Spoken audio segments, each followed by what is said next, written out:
ವಿಶ್ವದ ಅತಿದೊಡ್ಡ ಒಂದು ರಾಜಕೀಯ ಪಕ್ಷ ಅಂದ್ರೆ ಭಾರತೀಯ ಜನತಾ ಪಾರ್ಟಿ. ಅಸ್ತಿತ್ವದ ಪ್ರಶ್ನೆ ಕಾಡ್ತಾ ಇರ್ತಕ್ಕಂಥದ್ದು ಕಾಂಗ್ರೆಸ್ ಪಕ್ಷಕ್ಕೆ.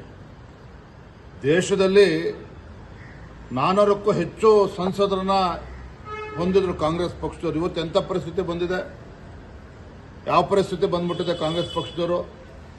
ಹಾಗಾಗಿ ಬಿಜೆಪಿಗೆ ಅಸ್ತಿತ್ವದ ಪ್ರಶ್ನೆ ಕಾಡ್ತಾ ಇಲ್ಲ. ಬಿಜೆಪಿ ಸುಭದ್ರವಾಗಿದೆ.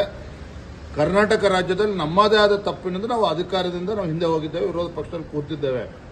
ಅದರ ಅರ್ಥ ಅಧಿಕಾರದಲ್ಲೇ ಇರಬೇಕು ಅಂತಲ್ಲ, ವಿರೋಧ ಪಕ್ಷದಲ್ಲಿ ಇದ್ದಾಗ ನಾವು ಹೋರಾಟ ಮಾಡಬೇಕಂತ ನಮ್ಮ ಕರ್ತವ್ಯ ಇದೆ. ನಾವು ಮಾಡ್ತಾ ಇದ್ದೇವೆ. ಅಸ್ತಿತ್ವಕ್ಕಲ್ಲ, ಬಿಜೆಪಿ ಶಕ್ತಿತ್ವವಾಗಿದೆ.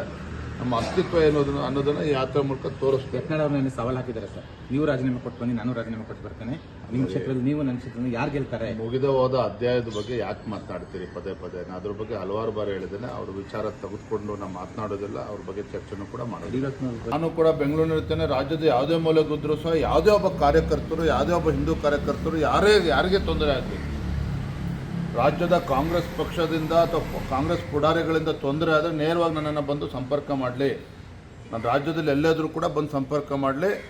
ಅವರಿಗೆ ಕಾನೂನಾತ್ಮಕವಾಗಿ ರಕ್ಷಣೆ ಕೊಡ್ತಕ್ಕಂಥದ್ದು, ಕಾನೂನು ಸಲಹೆ ಕೊಡ್ತಕ್ಕಂಥದ್ದು, ಅವ್ರಿಗೆ ಸಂಪೂರ್ಣ ರಕ್ಷಣೆ ಕೊಡ್ತಕ್ಕಂಥದ್ದು ನಮ್ಮ ಜವಾಬ್ದಾರಿ.